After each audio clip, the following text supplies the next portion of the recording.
Partout, il y a des gens à connaître. Ils sont des bâtisseurs qui ont défié les obstacles, gravi les échelons, surmonté leurs craintes. Ils ont de l'intuition, du courage, un sens de l'équilibre, une équipe bien rodée. Et chacun d'eux a son histoire de succès. Bonjour à tous et bon vendredi matin. Vous aurez devant vous des gens inspirants, une fois de plus, à l'histoire de succès. Mon nom est Nicolas Deslauriers. Je vous souhaite la bienvenue et je souhaite la bienvenue aux gens de CNV Radio qui se greffent à nous à ce moment-ci parce qu'à chaque semaine, l'émission est présentée en audio, donc sur CNV Radio. Vous n'avez qu'à télécharger votre application iOS ou Android et c'est gratuit. Philippe Massicotte qui est là de PM Fitness. Bonjour Philippe. Yes. Merci d'accepter l'invitation. Ça va bien? Merci à toi. Allez, c'est bien. On va être en forme tantôt. On va aller faire du conditionnement physique, Oui. entre autres, avec Philippe. Ensuite, Raymond Chipouache est avec nous. Bonjour Raymond. Salut, ça va bien? Ça va bien, merci. Good. Merci d'accepter l'invitation. Également, Pascal Bastien d'Excavation P. Bastien. Bonjour Pascal. Bon vendredi matin. Bon vendredi matin. Merci d'être là. On commence avec Philippe parce qu'il n'y a rien de mieux dans la vie que de commencer avec l'entraînement, comme on commence la journée en s'entraînant un peu. Donc, on est supposé de commencer. On est supposé. Ça part bien la Je journée. n'avais pas dit. Ça part bien. On est supposé, effectivement. On est allé voir Philippe et on regarde ce que ça donne. Philippe, comment ça va? Ça va super bien, toi? Ben oui, ça va bien, merci. C'est gentil de nous recevoir dans tes installations. Philippe, Yes. on a le goût de se mettre en forme si on n'est pas en forme en te voyant. Écoute, tu as dirigé et conseillé des athlètes de haut niveau. On va en parler. Et déjà là, on sent que les téléspectateurs sont allumés. Et vous allez comprendre pourquoi de plus en plus dans les prochaines minutes. On va expliquer ton bagage d'abord, comment cet intérêt-là pour le sport, mais la santé de l'esprit aussi. C'est le meilleur des deux mondes, on va dire. C'est le mélange des genres. Comment tout ça t'a atteint, toi? Et de quelle façon? Et à quel âge, à peu près? Dans le fond, quand j'avais 19 ans, j'avais commencé mes études pour aller professeur d'éducation physique. OK. Puis là, pendant mon parcours, pendant le cégep, j'avais réussi à me trouver un emploi dans un gros gym commercial. Bon. Puis de fil en aiguille, j'ai commencé à travailler avec monsieur, madame, tout le monde. Et après un certain temps, j'ai eu des athlètes qui débutaient dans des sports que j'ai eu l'opportunité d'entraîner. Puis finalement, on a réussi à aller chercher des hauts niveaux. Et après ça, de fil en aiguille, ça a commencé à être un petit peu plus ma niche. J'ai commencé à étudier plus en préparation physique, en nutrition. Puis ça a fait que finalement, je suis jamais allé étudier en éducation physique. Non. Non. Le choix était fait. Ouais. Comme quoi, il y avait une bonne étoile pour toi. Philippe, tu te dirais comme ça, quand on dit que les planètes sont alignées, ou on disait avant l'entrevue, tu t'organises pour que les planètes, ou on aligne nous-mêmes les planètes. Ah oui. C'est vrai, on a plus de Ben, pouvoir qu'on le pense. Hein? Ben exactement. Moi, je crois vraiment que c'est nous qui créons notre chance. Ouais. Je me suis jamais considéré quelqu'un de chanceux. Je me suis toujours considéré plutôt comme quelqu'un qui va voir une opportunité dans peu importe les situations. Autant s'il arrive un échec, autant s'il arrive des défis, des problèmes, ben je vais plutôt aller chercher c'est quoi les apprentissages que je ressors de ça et les utiliser à mon avantage pour propulser moi, mon entourage, ma compagnie, tout le temps vers le mieux. C'est intéressant. Et il y avait un leader qui sommeillait en toi, parce que quand tu dis que tu travaillais pour un gym à grande surface, c'est une chose, mais quand tu sais que tant qu'à faire le travail que tu fais, autant être ton propre patron, ça, c'est autre chose. Ça, c'est l'entrepreneur qui est né en toi. Est-ce qu'il était déjà là à ce moment-là? Ou c'est venu sur le Honnêtement, tard, je pense ouais? que oui. OK. Je pense que je le savais juste pas. Puis c'était vraiment... tu sais, tout a toujours été en bon terme avec l'endroit où j'ai travaillé, mais rendu à un certain point, on dirait que je voulais que ça aille encore plus vite, je voulais aller plus loin, puis je sentais que le meilleur choix, c'était de faire moi-même mes choses. Comment ça se passe ici? Donc, quelqu'un qui est intéressé, parce que ça peut être monsieur, madame, tout le monde, Oui. ça peut être aussi des athlètes de haut niveau. Oui, Comment ça se exactement. passe dès le jour J ici? Là? Dans le fond, là, la première étape, les gens vont venir ici, vont me rencontrer. On va faire une évaluation complète. On va faire une évaluation biomécanique pour cibler s'il y a des faiblesses, des débalancements musculaires, des blessures. OK. On va tout évaluer leur composition corporelle, savoir combien de masse musculaire, combien de gras. Intéressant. On va regarder leur habitude de vie, la nutrition. Je vais faire, je vais regarder avec eux un petit peu l'aperçu psychologique. Où OK. est-ce qu'ils sont dans leur cheminement? De là, la complémentarité, là, parce qu'un ne va pas sans l'autre, tu dirais. Hein? Exactement. Puis c'est ça qui m'a amené à vouloir aller développer dans tous ces aspects-là. Je me suis dit, je vais développer le concept le plus complet qui existe sur le marché. On va vraiment aller toucher à tous les aspects pour vraiment être la meilleure équipe dans le domaine du développement physique. Hein. Puis ça, c'est un volet vraiment important chez PM Fitness, tout le côté préparation mentale.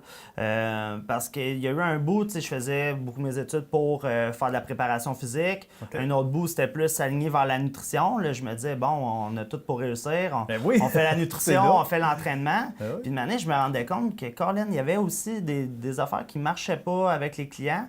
Jusqu'à temps que je me dise, Colin, ça passe par le mental. Puis c'est là qu'après ça, je suis allé étudier plus en profondeur ce domaine-là pour aller tout combiner. Le réel objectif est toujours plus profond. C'est toujours... je vais dire toujours, OK, sauf qu'il y a des petites nuances. Là. C'est très, très, très souvent relié à l'identité profonde. Exemple, quelqu'un qui veut aller perdre du gras, mais souvent, ça va être beaucoup plus pour se sentir belle, pour s'aimer, tout ça. Fait que ça, c'est aussi, hein, forcément. Tout ce qui est relié à l'identité.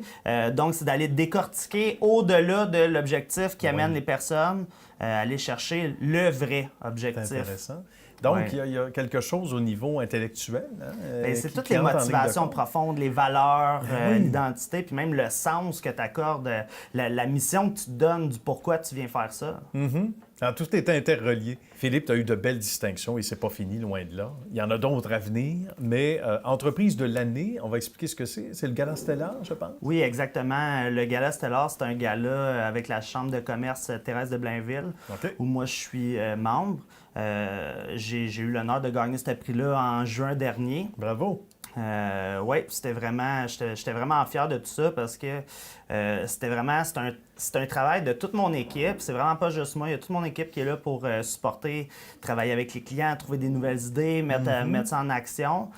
Puis j'ai vraiment trouvé que c'était un beau soulignement de gagner ce prix-là pour l'équipe. Hein. C'est vrai, parce que des fois, tu dois avoir l'impression de travailler un peu dans l'ombre. Hein? C'est pas... Souvent, c'est correct. Même son opinion sur rue, c'est pas les passants qui vont dire « Hey, qu'est-ce que vous faites nécessairement? » Ça doit être très rare. C'est concentré, c'est spécialisé. Alors, des fois, on a l'impression qu'on passe sous le radar. On va inviter les gens à voir, et bien sûr, ton site web, à revoir ce reportage qu'on a eu, en tout cas, de mon côté, beaucoup de plaisir à réaliser avec toi, Philippe, avec l'équipe. On salue les gens qui sont derrière, parce qu'il y a une belle équipe qui travaille. Il y a des gens qu'on voit à la caméra, d'autres pas. Mais ça ne veut pas dire qu'ils ne travaillent pas, loin de là. Ils travaillent très, très fort. Et on va inviter, bien sûr, les téléspectateurs à venir faire un tour sur ton site web, évidemment, sur PM Fitness. Yes. Merci beaucoup. Ça a été un grand bonheur. Merci de nous avoir accueillis. Puis on va venir s'entraîner, c'est sûr. Merci. On demande à Raymond maintenant de poser sa question à l'ami Philippe. Écoute, Philippe, dans ton métier, il y a beaucoup, en tout cas, à mes yeux, il semble avoir beaucoup de compétition. Pour toi, comment que tu fais pour vous sortir de ce paquet de monde-là ou ce marché-là? Bien, nous, dans notre cas, ça a vraiment été d'avoir le souci du bien du client et de diversifier notre approche. Dans le sens que je suis allé étudier en naturopathie, on a fait des cours de préparation physique, des cours de nutrition, des cours de programmation neurolinguistique pour tout ce qui est mental. Donc, on prend vraiment en charge à 100% le client, puis ça se fait tout d'une façon privée. Donc, c'est tout accompagné avec soit moi, soit avec mes coachs.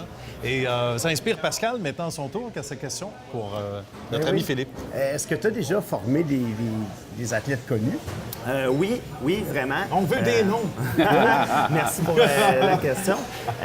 J'ai eu la chance de travailler avec Vincent Cavalier dans sa dernière année de carrière. Fait que ça a été vraiment pour moi une grande fierté de me faire approcher pour cette préparation physique-là. Et l'année passée et présentement, je travaille aussi avec Martin Bédard des Alouettes de Montréal. Qui a gagné justement un prix meilleur joueur unité spéciale cette année. Fait que plus un paquet d'athlètes dans le monde du fitness, boxe, arts martiaux. Fait que, ouais. Mon prochain invité connaît toute l'expression et le sens de l'expression « avoir du pain sur la planche » et du travail à tous les jours. Il l'a déjà entendu, mais c'est l'ami Raymond qu'on est allé visiter au cours des derniers jours et on regarde ce que ça donne. Raymond et Corey nous reçoivent chez Planche Labelle. Bonjour, messieurs. Salut. Ça va bien? Ça va bien, toi? Bonjour. Ben oui, bien merci. Où on a du pain sur la planche et on connaît l'expression. C'est ça. On l'a presque inventé, l'expression, ici. On va parler des origines parce que c'est une belle histoire. D'abord, ça nous rapproche des vraies affaires. On travaille le bois au quotidien. Ça nous rapproche de la nature, on va le dire comme ça. Mais comment tout ça a commencé, Raymond? Ah boy. Ben écoute, j'ai passé ma vie dans le bois. OK. Pas de la forêt, mais dans le bois. Oui. Écoute, j'ai œuvré longtemps dans les matériaux de construction. Plus brut que où est-ce qu'on est rangé aujourd'hui. OK. Good. Mais j'ai passé ma vie justement à tripoter et à manœuvrer du bois. Alors, en 2008, j'ai parti ma propre entreprise. Et puis, à l'époque, honnêtement, je cherchais un petit peu quelque chose à faire, toujours de rester avec mes valeurs du bois, tu sais. OK. Et puis, ben là, je suis allé visiter plusieurs endroits, puis je suis arrivé à un endroit qui faisait des produits à valeur ajoutée. Puis j'ai dit, ça, là, ça m'a rejoint. Parce que là, on parle de recyclage, on parle de récupération. On parle aussi de la diversité de bois. Fait que le bois franc, pour moi, c'était comme quelque chose de nouveau, mais du bois, c'est du bois, un arbre, c'est un arbre. Mais comment est-ce qu'on peut tripoter ça? Alors, là, je te résume ça rapidement, mais mettons qu'au fil en aiguille, on est arrivé avec un plan de match. Je regardais un petit peu le marché des planches. Oui. Et il y avait vraiment besoin d'avoir une définition dans ce monde-là. OK. Car les planches qu'il y avait sur le marché, c'était, je veux dire, n'importe quoi pour utiliser une expression, mais c'est n'importe quoi. Plusieurs catégories mélangées, ou à peu près. Catégories, beaucoup d'importations, beaucoup aussi de produits de bas de gamme. Tu sais, bas de gamme. Puis moi, je cherchais à voir, toujours rester avec les mêmes valeurs, comment peut-on changer cette catégorie-là un petit peu. OK, intéressant. Fait qu'on est parti avec, honnêtement, Dieu, merci de bon Dieu pour l'Internet. Oui. On a fait beaucoup de recherches sur d'où ça part une planche, où est-ce qu'on est rendu aujourd'hui. Quelles sont les étapes, justement? Oui. Tu sais, puis là, on dit, OK, ben là, on a besoin de petites planches pour faire les quotidiens, la cuisine. Bon, on a besoin aussi des planches pour servir ce qu'on va préparer. C'est vrai, de On plus a en plus, aussi il y en a trop à ça. besoin de grosses planches. Les gens aiment ça, là. C'est vraiment... C'est rustique. robuste. C'est rustique, Oui, c'est tout à fait. robuste. C'est vrai. Alors, on a sorti de base avec 10 modèles. On a fait 10 modèles de base. Puis on a dit, bien, regarde, on a, là, en anglais, good, better, best. Là. Fait qu'on est parti avec ces modèles-là. Et puis, au fil en aiguille, là, on reçoit des demandes. Pouvez-vous faire telle affaire? Ah oui? Ben oui.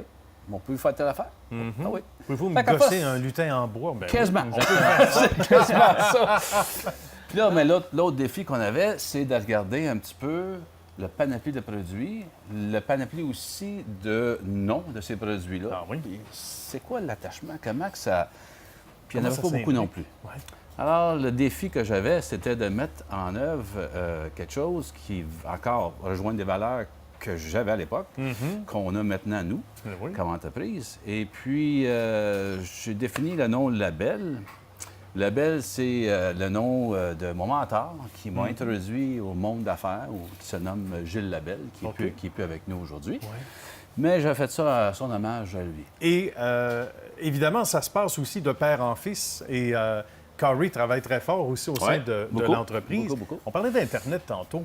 Et ça se passe comment? Ça a été quoi au premier jour, peut-être, avec Raymond, ou tous les deux, votre collaboration par la suite? tous les deux? L'Internet, on s'en est peut-être pas vraiment utilisé avant 2013, je dirais. Ah oui, tant que Avant ça, OK. c'était vraiment d'avance, c'était du porte-à-porte. Raymond y allait avec des planches dans son véhicule, puis il cognait à des détaillants locaux. Ça, c'est du comme vrai ça, travail, hein. c'est ça, c'est comme ça a commencé. Hi. Et puis, rendu en 2013, quand que je suis sorti de mes études, moi, j'ai eu le temps de vraiment analyser ce qu'on pouvait faire en ligne. Et puis, c'est là qu'on a commencé avec des différents distributeurs en ligne. C'est sûr, ça l'a aidé.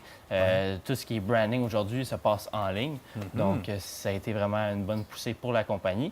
Bien. Et, à Et partir de là, il y a des grandes surfaces aussi, évidemment, Ouais. qui ont vos produits. Mais il y a des cas, évidemment, très personnalisés. Comment ça se passe quand on rentre, par exemple, chez un marchand, en guise d'exemple, Raymond? C'était un autre défi. Oui. C'était un autre défi En qu'on parallèle. avait. C'est que là, c'est bien beau, on arrive là, puis comme Corey disait, on avait des valises dans la valise de la voiture, cognait à des portes, disait, gars, j'ai quelque chose de nouveau. Faut le Les faire. gens nous regardaient, ils disaient, bien là, nous autres, On est une épicerie. Qu'est-ce que qu'on fasse avec? Bien là, l'épicerie, les planches, ça va Il y a bien. un naturel, là. Mais Ben oui. c'était une petite montagne qu'on avait à accéder. Fait qu'on est arrivé justement avec une idée, c'est regarde, non seulement qu'on vous vend des planches, OK. on va vous donner un présentoir pour les présenter. oui. C'est là que ça partit. Ah oui. Là, les gens ont dit, OK, là, je comprends. Mais ça peut te dire qu'aujourd'hui, on rejoint les valeurs qu'on avait anciennement, que les gens peut-être ne savent pas, c'est important à souligner que les planches de bois qu'on a aujourd'hui, majoritairement, sont faites en érable. L'érable, pourquoi? L'érable a un agent antibactériel. Ah, oui, Fait que c'est des absolument. planches qui vont durer toute ta vie si tu en prends soin. Tu sais. C'est vrai, C'est hein. important à souligner. Aujourd'hui, on a aussi un autre volet, si tu veux, OK. aux planches, c'est des planches de service. À ce temps, les planches de service, on parle de, exemple, C'est magnifique à part ça. ça, c'est des planches, mais on utilise ça uniquement pour le service. D'accord. On ne produit pas là-dessus. OK. Alors, c'est ce qu'on appelle du live edge, OK. qui est très tendance. Encore important de souligner, on a 3 essences là-dedans, l'érable, Oui. le noyer OK. et le cerisier. C'est extraordinaire. Et rien n'est laissé au hasard. Et que ça met de la chaleur aussi dans un établissement, dans un restaurant, sûr. à la maison aussi. Quel beau cadeau. Et on peut aller aussi vers la personnalisation. Et ça aussi, c'est un volet important de l'entreprise. Comme si vous n'aviez pas assez de travail comme ça, on a ajouté une couche. Mais là, on est arrivé avec ça, puis comme Corey disait tantôt, ça, je pense, l'Internet nous a beaucoup aidé Oui, à hein, promouvoir ça, le fait qu'on est capable d'arriver avec quelque chose de personnalisé. Bien. Les gens, aujourd'hui, veulent s'identifier. Donc, ça, c'était une des premières étapes, c'était la restauration. Restauration, aujourd'hui, on a beaucoup de gens qui font affaire avec nous, qui font le planche chez nous, spécifiquement pour le besoin. Ça a été un grand bonheur. Merci beaucoup, Raymond. Merci beaucoup, Merci, Nicolas. Corey. Gentil. On va revenir faire un tour, c'est certain. On se le souhaite en tout cas. Bonne suite des choses. Bon succès une fois de plus, les amis. Et bravo pour ce bel accomplissement. Merci beaucoup. Merci. beaucoup. À bientôt. Pascal a sa question maintenant pour Raymond. Comment tu as fait pour adapter une stratégie de vente efficace pour te démarquer au Québec et être capable de percer un marché en dehors de la province? Bien, écoute, nous, on a adapté une stratégie de vente directe. Fait que, honnêtement, on a commencé à vendre des planches dans la valise de la voiture. C'est vraiment cogner à des portes, vraies aller affaires. voir dans le marché qu'est-ce qui existait, puis comment qu'on pourrait faire pour que nos planches soient disponibles at large, que tout le monde ait accès aux planches plutôt qu'être obligé de se rendre directement à des magasins spécialisés. Donc, on fournissait les magasins avec des marchands d'art, avec une stratégie de pause et une stratégie de prix. Philippe a sa question maintenant pour Raymond. Oui, je suis curieux. Qu'est-ce qui a fait que tu es allé dans ce domaine-là? Écoute, fondamentalement, j'étais un gars de bois. J'ai commencé ma carrière dans le domaine du bois, plus dans les matériaux de construction que d'autres choses. Et puis, quand je me suis lancé en affaires, je me suis fait appeler par quelqu'un pour aller visiter une usine. Une usine qui fait de la fabrication en sous-traitance pour des entreprises. Ah oui, OK. Oui. Puis je me suis rendu là, puis regarde, il y avait une panoplie de produits, mais entre autres, avant de quitter l'usine, il y avait des planches par terre, puis je dis, Oh. ça, c'est... Il dit, ah, ça, c'est un contrat qu'on a déjà fait pour quelqu'un aux États-Unis. Ah, ouais. Ah oui. Seront-tu à vendre? On était le 10 décembre, donc des beaux cadeaux de Noël. Mais oui, mais oui. Fait que là, je suis parti honnêtement avec ça en dessous du bras. Je me OK. suis rendu à donner ça en cadeau à des gens dans le temps de Noël. Puis j'ai découvert qu'il y avait vraiment un besoin de faire un grand manage dans ce domaine-là. Ajout à l'histoire, c'est qu'on fabrique 90 de nos planches avec du bois recyclé. Recyclé, voilà. Et il y a toute une éducation qui est faite par rapport au bois. Effectivement. Et quand on parle de tradition, on se tourne aussi du côté de Pascal, parce que c'est une entreprise où on connaît ça, les traditions, les vraies affaires, on travaille le sol. Oui. Et ça aussi, ça fait partie donc du quotidien de Pascal qu'on est allé visiter. On regarde le reportage qu'on a préparé d'ailleurs. Pascal Bastien nous reçoit à Moronite sur l'un de ses 8 chantiers en simultané, ou à peu près. Salut Pascal. Salut, ça va? Ça va bien toi? Ça va, merci. En forme, merci de nous recevoir. On va expliquer évidemment l'origine de l'entreprise et on remonte à 3 générations parce qu'il y avait une sablière au départ et de l'excavation, on avait ça dans le sang, pas juste dans la pépine. Mais d'abord et avant tout, qu'est-ce qu'on fait ici? Qu'est-ce qu'il y a ici comme travail à faire? Ici, c'est un chantier de construction pour une résidence. OK. Les gens ont acheté un terrain. On a excavé pour couler la fondation. Bien. Qui a été coulée par coffrage brin. OK. Ensuite, on remblait, on fait le système d'épuration, on creuse pour le garage. Bon. Ensuite, il y a Construction GP Bertrand qui va monter la maison. D'accord. Rendu à ce temps-ci de l'année, on n'est pas capable de faire un aussi beau travail qu'en plein été. Donc, On est en décembre, il faut le dire, Ouais, fin décembre. On va Donc, revenir l'été prochain quand ça va être sec, puis on va faire placer le terrain à notre goût. On va parler des origines. Donc, le grand-papa, une sablière à l'époque. Ouais. Du côté de Saint-Adolphe, raconte-nous. Oui, on est chanceux. On a une belle sablière où on trouve à peu près toutes les sortes de matériel nécessaires à faire l'excavation. OK. Elle est exploitée par mon grand-père, par mon père, puis maintenant, c'est nous. OK. Donc, on ne dépend pas de personne.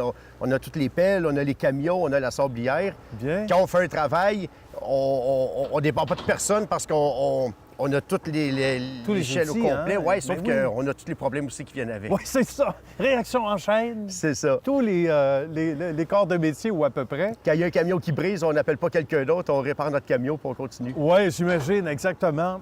Mais là, toi et ton frère avez pris ça en main pas mal au tournant des années 2000. Raconte-nous parce que il y a eu le travail du grand-papa, du père aussi, de ton père. Tu n'as pas de père tous les deux. Puis là, les frérots, vous êtes mis ensemble, vous avez dit, là, on va tourner le coin des années 2000, mais on va faire ça un peu à notre façon. Ouais, Et là, ça a fait un boom, là. On a décidé de travailler ensemble. OK? Au moins, on a la chance de se voir. Ben oui. Il y a beaucoup de gens qui ne se voient pas. C'est vrai? Fait qu'on a acheté de l'équipement, puis on a pris beaucoup d'expansion. OK. On a des bons partenaires, donc on manque pas de travail. Bien, ça, c'est excellent. À chaque jour, on a 4 pelles qui travaillent. Ah oui. Il y a des compagnies plus grosses que ça, mais pour une compagnie du Nord, avoir 4 chantiers en même temps à chaque jour, c'est Faut quand le même faire, bon. Ça, c'est à hein? part de tous les chantiers qu'on commence. Pendant que le béton est coulé, on va travailler ailleurs. OK. Donc là, présentement, on a 2 pelles qui travaillent aujourd'hui, mais on a quand même 4 à 6 chantiers en cours. Est-ce que ça a été long, Pascal, de mettre ça en branle? Quand on revient un peu aux années 2000, parce que les gens vous voient tous ensemble, la famille, disent, bon, bien, c'est sûr, il y a un succès, c'est de père en fils, il y a un legs, un héritage. Mais ça prend de l'huile de coude, ça prend de l'huile de bras, il faut travailler fort. C'est pas le hasard qui fait que tu peux faire rouler tant de chantiers en même temps. Mais est-ce que ça a été long à mettre ça sur papier au départ ou c'est venu un petit peu avec le temps? Mais la première chose, il faut faire un travail de qualité pour avoir un bon nom. C'est Parce certain. qu'on est en région, tout le monde se connaît, puis quand il y en a qui ne travaillent pas bien, ça se sait. C'est vrai, hein? Puis ensuite, on a pris une expansion progressive. OK? Il ne faut pas aller trop vite. Il faut être capable de faire les paiements à chaque mois. C'est sûr. Puis en même temps, il faut avoir de la machinerie qui est assez en ordre pour être capable de faire les travaux à chaque jour. Ici, il y a un bris aussi de pouvoir s'ajuster. Ouais. Ça aussi, on ne calcule pas ça. Souvent, on est pris, quand c'est des constructions où on travaille avec les autres corps de métier, OK. on doit suivre un horaire assez serré. oui. Surtout à ce temps-ci de l'année. J'imagine. On ne peut pas parler pour ton frère, mais on te salue. Mais est-ce que c'était clair pour toi que tu voulais faire ce métier-là à un moment donné? C'est venu naturellement ou tu t'es dit, peut-être que je ferais autre chose, puis finalement, tu es revenu au bercail? Bien, on a commencé à conduire des machines, on avait 7-8 ans. Ah oui, c'est sûr, hein? Oui. C'était dans À le sang 12 ans, déjà. là, il y a du monde qui venait chercher de la terre, puis on les chargeait là, avec les loaders. Ah oui. Puis après ça, on a fait d'autres choses, puis on a vu que on aimait mieux faire de l'excavation puis travailler tous ensemble. C'est vrai, hein? J'imagine. Et évidemment, l'expertise de la famille est là. Donc, Oui, puis les conseils et tout, c'est un travail qui est en constante évolution. Là. Il y a toujours des nouvelles techniques de travail. C'est Il y a vrai. toujours des nouveaux produits à installer. C'est jamais monotone. Là. À chaque jour, on apprend quelque chose. J'imagine. Parle-nous des nouvelles technologies qui sont entrées dans le portrait ces dernières années. Là. On sent qu'il y a eu une évolution très forte. C'est pas étranger au fait que tu peux avoir plusieurs chantiers en même temps, tu dirais? Ouais, bien, au il travail? y a eu beaucoup de changements au niveau des systèmes d'épuration. Oui. Les nouvelles technologies comme EcoFlow, Enviroseptique, Bionest. OK. Ça, c'est des systèmes qui sont un peu compliqués à installer, là, dépendamment OK. des terrains. Là. Dans les Laurentides, on n'est pas toujours sur un terrain facile. Là. Souvent, c'est Non, accidenté. ça. C'est Il y accidenté. a des pentes à en brut, montagne. ça peut être dangereux. Mhm. Il y a aussi les bacs semi-enfouis. Les municipalités ont changé de système pour la cueillette Oui. des déchets puis des matières recyclables. OK. Puis maintenant, c'est des gros bacs semi-enfouis, puis c'est quelque chose qu'on a installé cet été. C'est nouveau. OK. C'est nouveau. Donc, Ouais. comme quoi, on s'ennuie pas.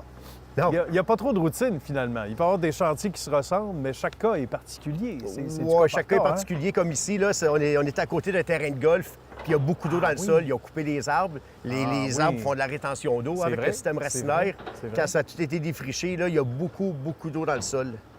Quand les Américains ont la grippe, on tous ici au vice-versa. Et il y a eu une période, donc, effectivement plus difficile en 2008 aux États-Unis. On a eu des soubresauts de ça, un peu économiquement. Mais vous autres, vous êtes bien sortis d'affaires et pas à peu près. Puis c'est pas sans travail, Pascal. C'est pas sans redoubler d'ardeur. Mais comment on fait pour être aussi actif puis passer à travers ces périodes-là plus creuses?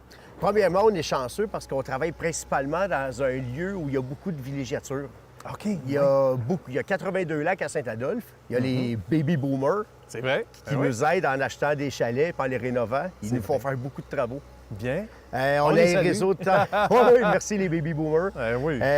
Puis, on a un réseau un peu tentaculaire de contracteurs, des bons clients qui nous apportent du travail régulièrement. Good. On a un bon cercle alentour de nous.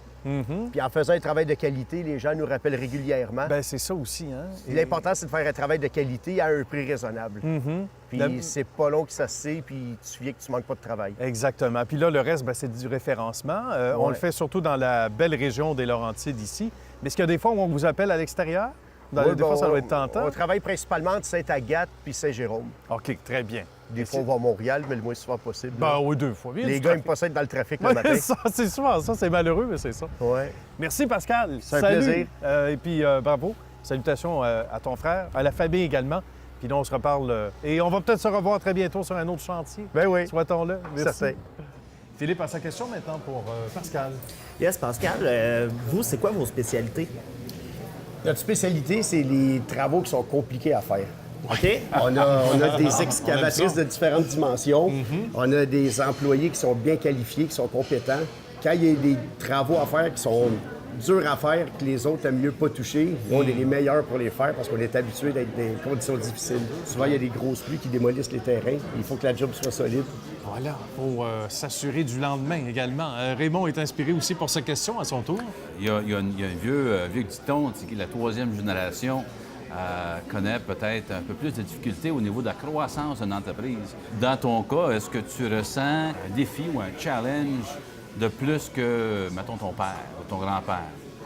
Bien, on est constamment en défi parce qu'on est dans un métier où il y a beaucoup de compétition. Mais on se tient à jour avec les nouvelles normes de construction. On évolue constamment en suivant les nouvelles méthodes de travail. On est entouré d'entrepreneurs qualifiés avec qui on travaille régulièrement. C'est ce qui fait qu'on ne manque pas de travail puis qu'on est capable de s'adapter à mesure qu'on suit le marché, on s'adapte au marché. Alors, les défis sont nombreux, hein? Peu importe les générations, c'est ce qu'on comprend. Parlant de défis, vous avez le défi à la maison, et c'est pas compliqué, vous allez aimer ça, d'aller visiter les sites web de nos invités respectifs de ce matin, à commencer par celui de Philippe. Oui, moi, mon site web, c'est pmfitness.ca. Très bien. Et j'ai aussi la page Facebook de notre équipe, Oui. facebook.com/pmfitnesscanada. Excellent. Très, très bonne idée d'aller visiter ce beau site web, tout comme celui de Raymond.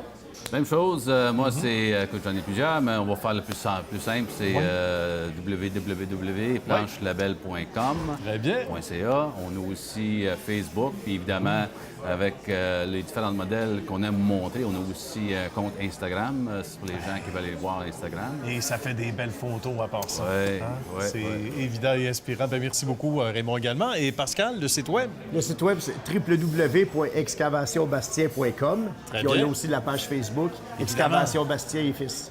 Ben, on aime ça. Merci beaucoup à vous trois d'avoir pris un petit café avec nous ce matin Plaisir, et merci. d'avoir Merci fait Histoire de succès. Ça a été un bonheur de vous accueillir, chacun d'entre vous. Merci beaucoup, messieurs. Et merci à vous d'avoir été là. Merci à la belle équipe. Et nous, on se retrouve évidemment la semaine prochaine avec grand plaisir. Bye bye.